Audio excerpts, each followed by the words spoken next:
बहु केली वनवान पाय पिटे झालासे तुका म्हणे धावे मग आघवे भरवे बहु केली वनवान पाय पिटे झालासे विठ्ठला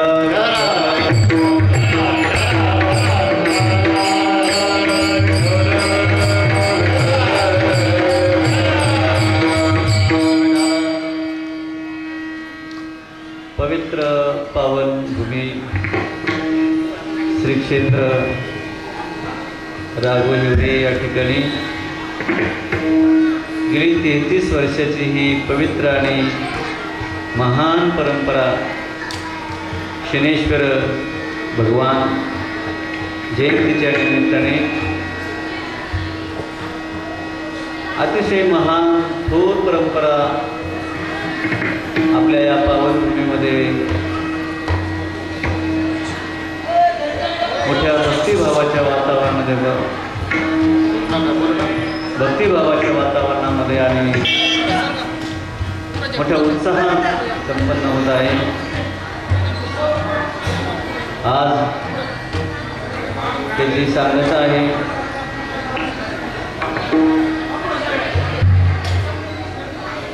जसं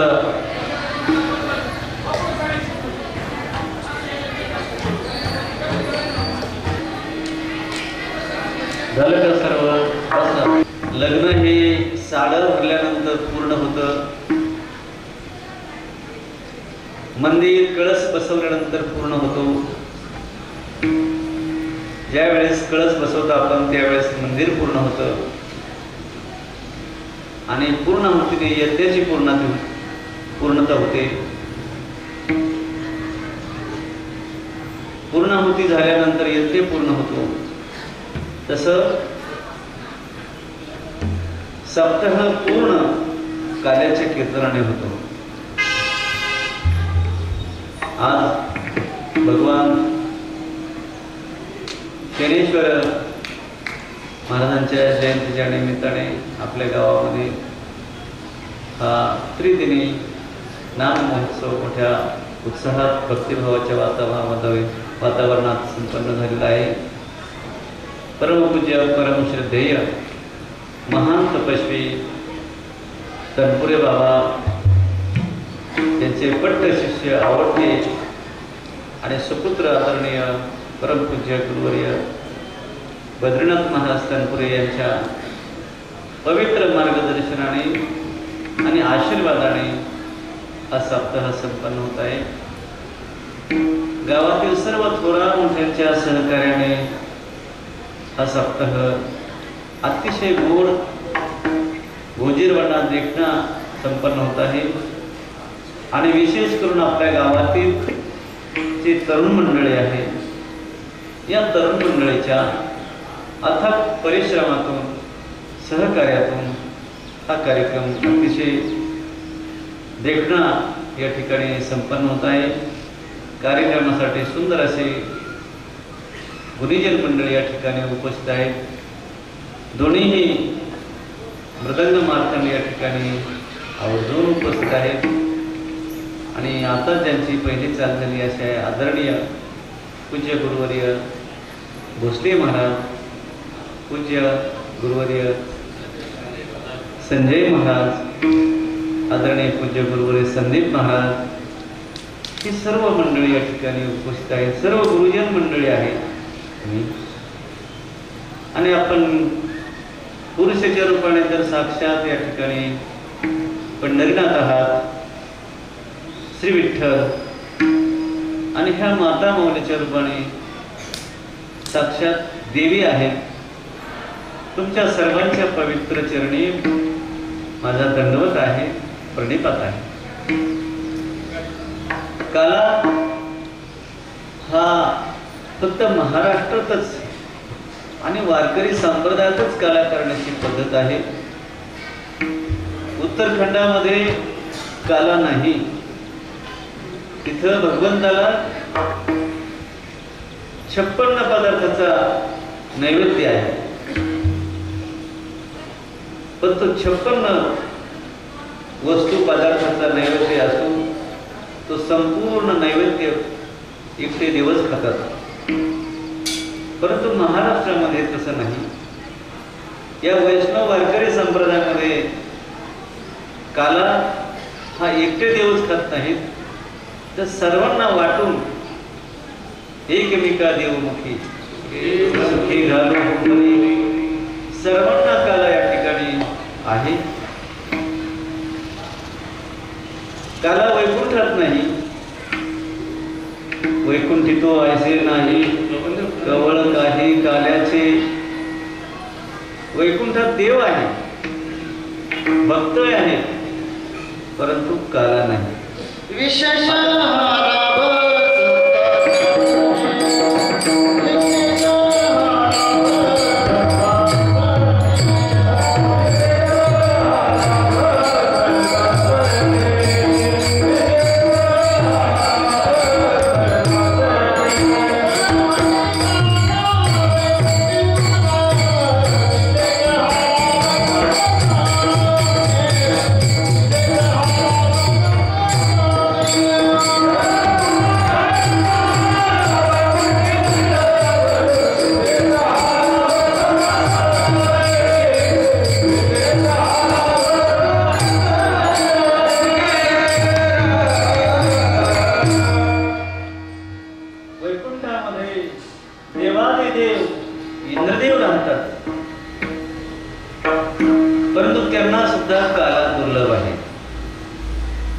देवाच्या देवाला काला दुर्लभ आहे. पैसा दुर्लभ आहे, पण पैसा कोणाला दुर्लभ आहे हे जास्त महत्त्वाचं आहे.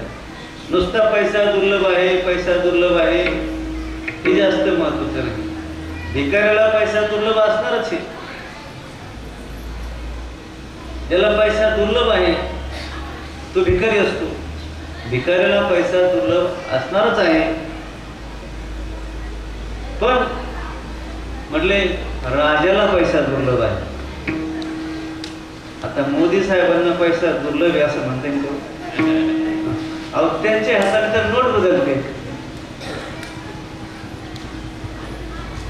पण इथं परमात्मा राजाला काला दुर्लभ आहे. देवांचा देव इंद्रदेव, इंद्र चंद्र महेंद्र यांना काला दुर्लभ आहे. तिथं भक्त आहे, देवही आहे, परंतु काला नाही. भगवंताचे 10 अवतार झाले असंच ठेवा. आता बदलू नका. 10 अवतार झाले, त्या 10 अवतारामध्ये सुद्धा काला नाही. हिरण्यकश्यपूच्या टायमाला त्याचा वध करण्यासाठी भगवान नरसिंहाने अवतार घेतला.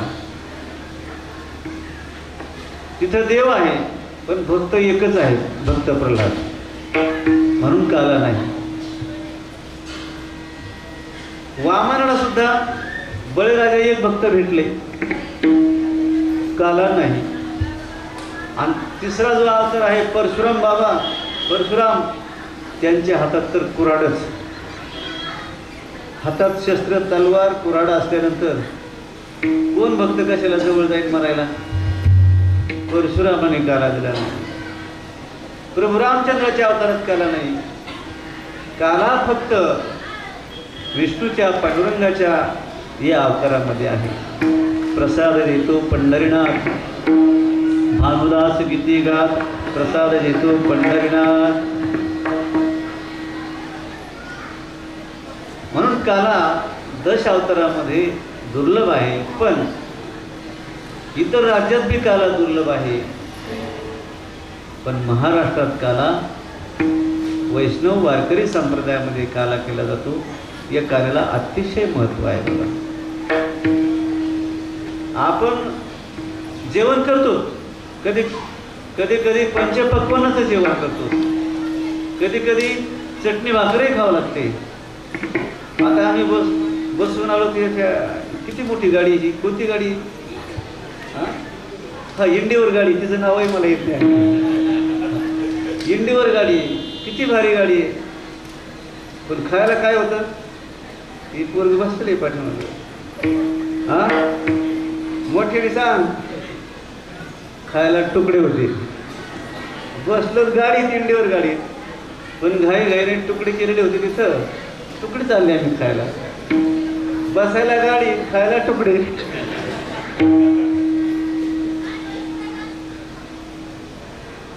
काय खाल्लं याला महत्व नाही, कोणाच्या संगतीत खाल्लं याला जास्त महत्व आहे.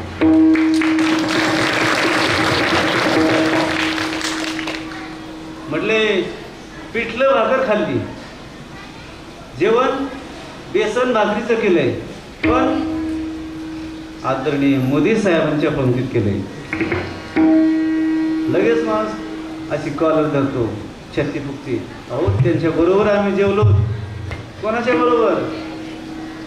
पंतप्रधानाच्या बरोबर जेवलो.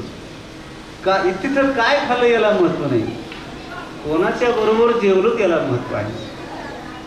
तसं हा जो काला आहे, जेवण काय याला महत्व नाही, दही आणि लाही, पण संगत कोणाची? संतांची संगती. आणि हरिनामाचा खिचडी काला आहे, म्हणून या कार्याला जास्त महत्व आहे. कधी कधी जेवण चांगलं गोड असतं, पंचपक्वानच असतं, पण म्हटले दसक्रियाचं जेवण आहे.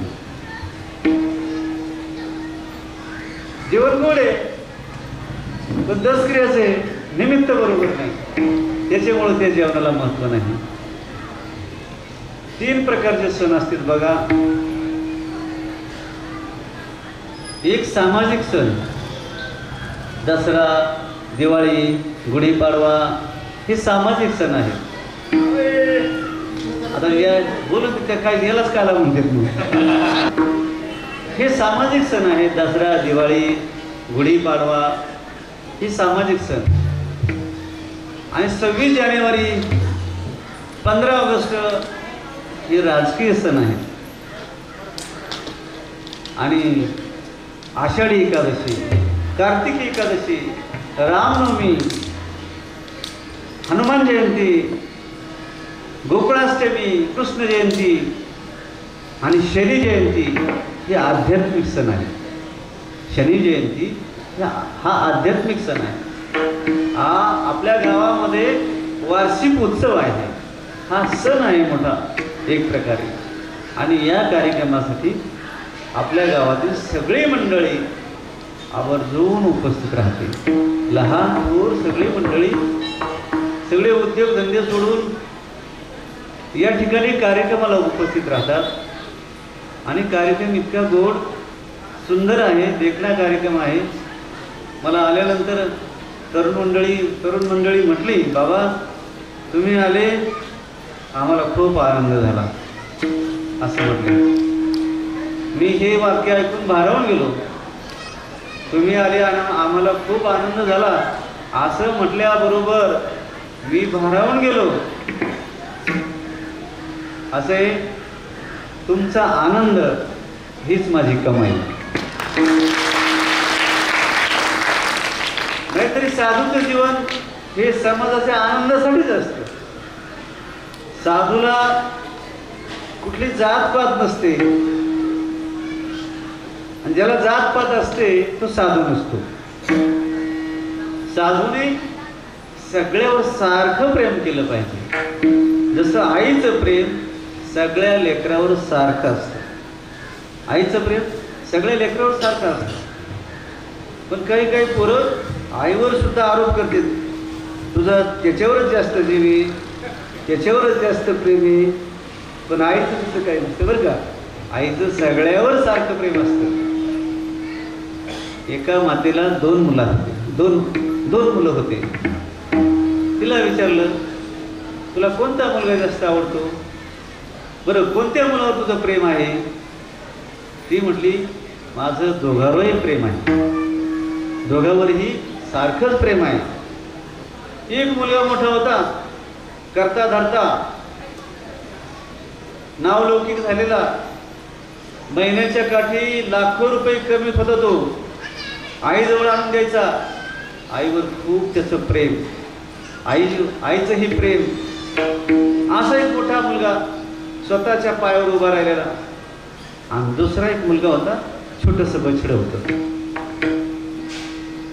ते पूर्णतः म्हणजे परावलंबी होतं. आईशिवाय ते जगूच शकत नव्हतं. तर ती आई म्हटली, माझं दोघांवरही सारखंच प्रेम आहे. तिला जर विचारलं कोणत्यावर तुझं प्रेम आहे, तर त्याचं उत्तर दिलं, माझं दोघांवरही प्रेम आहे. पण त्याच आईला आपण जर असा प्रश्न विचारला की हे माते, तुझा जो मोठा मुलगा आहे करता धरता स्वावलंबी, तो एक मुलगा आहे आणि तुझं लहान बछडं जे एक आहे, या दोन मुलापैकी तुला एकच मुलगा दिला जाईल, कोणता पाहिजे ते सांग. तर ती कोणत्या मुलाला घेईन बरं?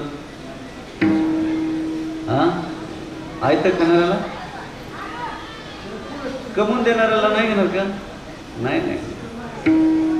तिला माहिती आहे हा स्वतःच्या पायावर उभा आहे, तो जगू शकतो, वर्ष 6 महिने नाही भेटलं तरी चालू शकतं. या दोन पैकी मला जर एकच मुलगा द्यायचा असेल तर ती म्हणून माझं बछडं लहान मला द्या. कारण तिला माहिती आहे की माझ्याशिवाय जगू शकत नाही आणि मोठा मुलगा माझाच आहे, पण तो स्वावलंबी आहे, स्वतःच्या पायावर तो उभा राहिलेला आहे. जसं आईचं प्रेम हे सगळ्यावर सारखं असतं. कुठल्याही मुलाने असा आरोप करायचा नाही की आई तुझं प्रेम त्याच्यावरच जास्त आहे, माझ्यावर कमी आहे, असं नाही. जात पात न पूछे कोई, जो हरि को भजे सो हरि का होई. हरीचं भगवंताचं भजन करणारे मुस्लिम बी आहेत. रसखान, लतीफा, मोमीन, शेख मोहम्मद, आता याचं कीर्तन बी झालं महाराजांचं, आतार महाराज, ते भक्तच आहेत ना. मुस्लिम समाजामध्ये सुद्धा भक्त आहेत. कबीरदास महाराज, नाभिक समाजामध्ये सेनानावी महाराज, सोनार समाजामध्ये नरहरी महाराज, मातंग समाजामध्ये संत चोखामेळा, भिल्ल समाजामध्ये शबरी माता आणि अलीकडच्या काळात किसनगिरी बाबा. सर्व जाती धर्मात संत आहेत आणि सगळ्याचे माता पिता हे पांडुरंग आहेत. विठो माझा लेकूरवाळा, संगे गोपाळांचा मेळा. परमेश्वराच्या पांडुरंगाच्या कोणी हाताला धरलंय, कोणी कडेवर बसलंय, कोणी खांद्यावर बसलंय, कोणी मागं चलतंय, कोणी पुढं चलतंय. तर परमार्थामध्ये सर्व जाती धर्माचे संत आपल्याला आढळून येतात आणि म्हणून परमार्थ हा सर्वांचा आहे. हा सनातन हिंदू धर्म दिसायला जरी वेगळा वेगळा दिसत असला ना, कोणी इंचगिरी संप्रदायात, कोणी आनंद संप्रदायात, कोणी वारकरी संप्रदायात, कोणी अनेक संप्रदाय आहेत, पण हे दिसत तरी वेगळे वेगळे असते ना, पण असायला मात्र एकच आहे.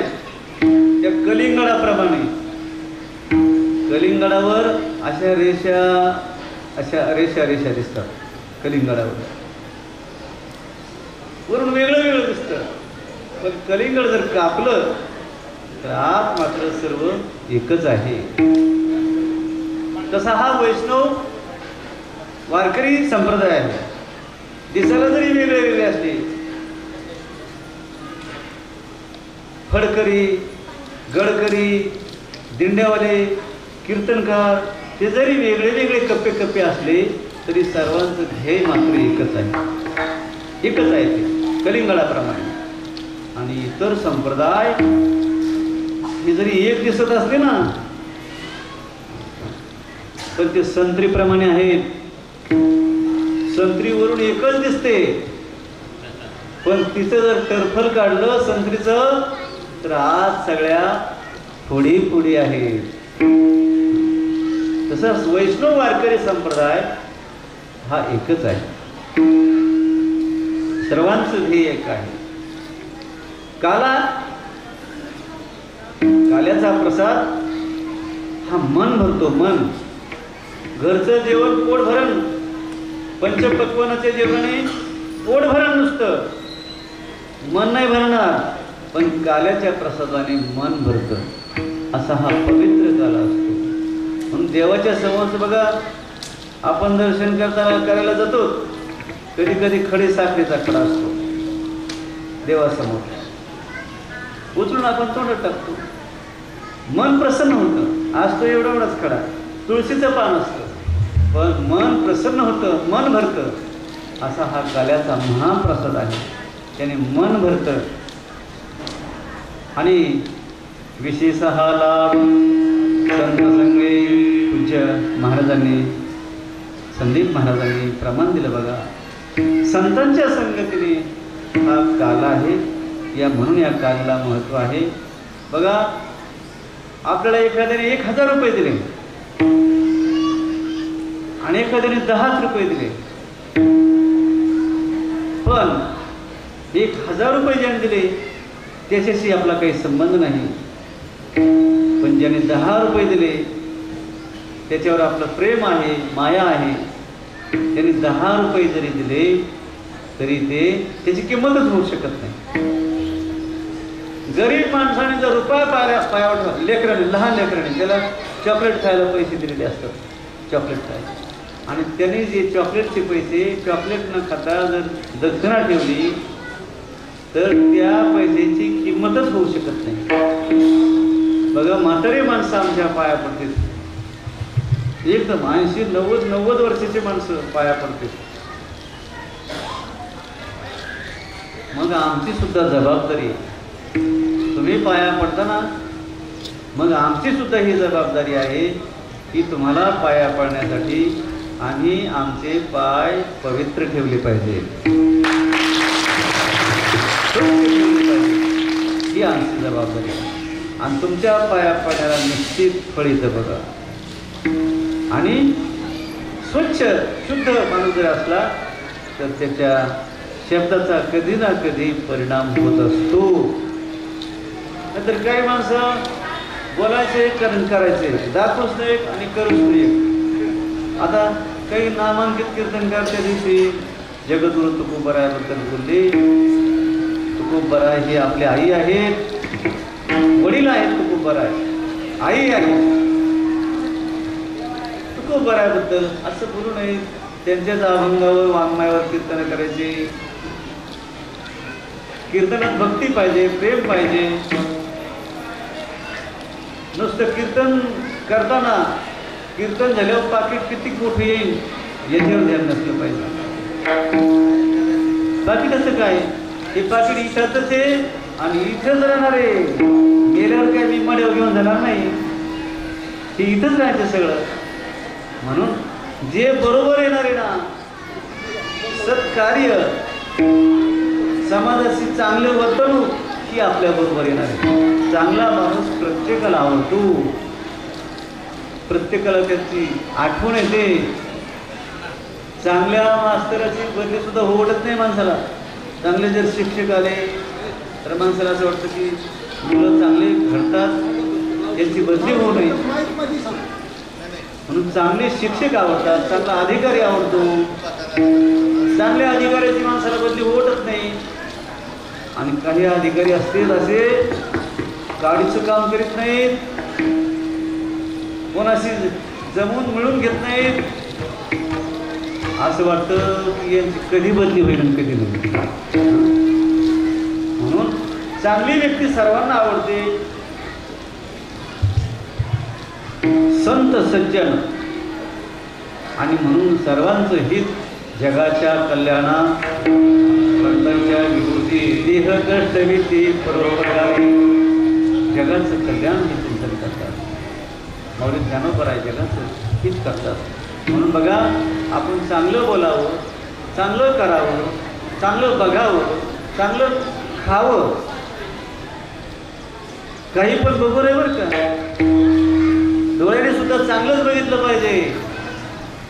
अहो, अलीकडे त्या लग्नामध्ये प्री वेडिंग सुरू झाली बरं का, हे स्क्रीन लावतेच नसते. लग्न हे पवित्र कार्य आहे. मंगल कार्य आहे. व त्या लग्नामध्ये प्री-वेडिंग सुरू झाली. ती प्री-वेडिंग अवश्य आणि माणसाला मान खरी घालावं लागते कधी कधी. असे चित्र येते ते तिथे बघू नये. आणि बघायचंच असलं ना डोळ्याने डोळे भरून छावा चित्रपट बघावा. छावा चित्रपट बघावा. छावा चित्रपट बघितल्यानंतर डोळ्याचे पारणे फिटतील आणि पुन्हा आपल्याला प्रेरणा भेटल की आपण कसं वागलं पाहिजे. छावा चित्रपट बघितल्यानंतर आपण जरी रस्ता चुकला असलोच ना रस्त्याला येतो आपण काय केलं पाहिजे, कसं वागलं पाहिजे. महाराजांनी या सनातन हिंदू धर्मासाठी काय काय केलं. छत्रपती धर्मवीर संभाजी महाराज, आता यांचं वजन किती होतं. महाराज 8 फूट उंच होते आणि त्यांचं वजन 220 किलो वजन होतं. अहो नुसता असा हात केला की हजारो शत्रू मरून पडायचे माश्यासारखे. इतके शक्तिशाली दैवी होते ते, युगपुरुष होते. आणि म्हणून जर बघायचं असलं तर महाराजांचं चरित्र ऐकावा, चित्रपट बघावा, जेणेकरून आपल्यामध्ये सुधारणा होईल. आपण सुद्धा सरळ रस्त्याने चालतो, चांगलं काम करतो, आपला प्रेरणा भेटल. म्हणून डोळे तुम्ही घ्या रे सुख, पहा विठोबाचे मुख. भगवंताचं दर्शन करावं, संतांचं दर्शन करावं, युगपुरुषांचं दर्शन करावं, युगपुरुषांचे चरित्र ऐकावे.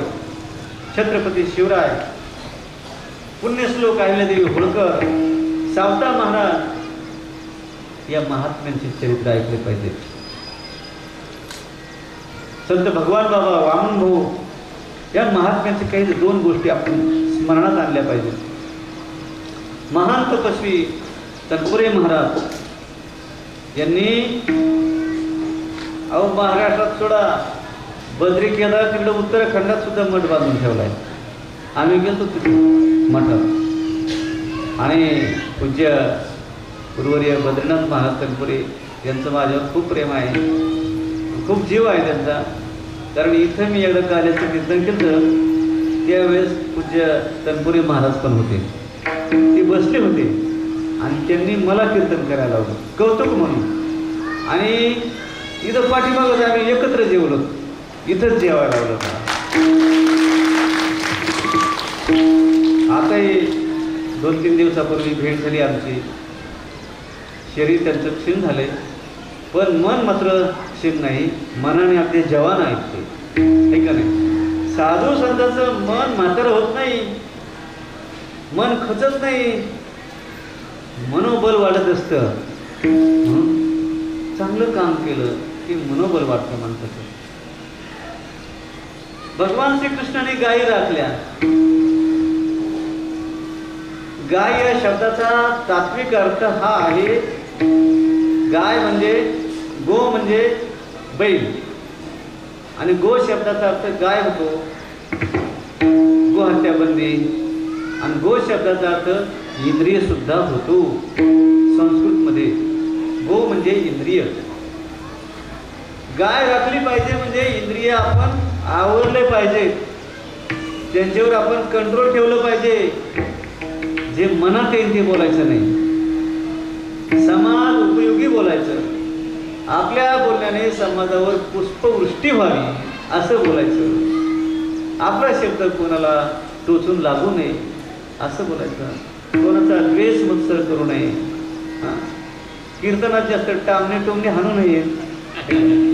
काय होतं कधी कधी विरोध करताना ना विरोध होतो, माणसं हसतेत, पण एखाद्याला तरी तो शब्द लागतो आणि मग तो तरी बिचारा बारीक होतो.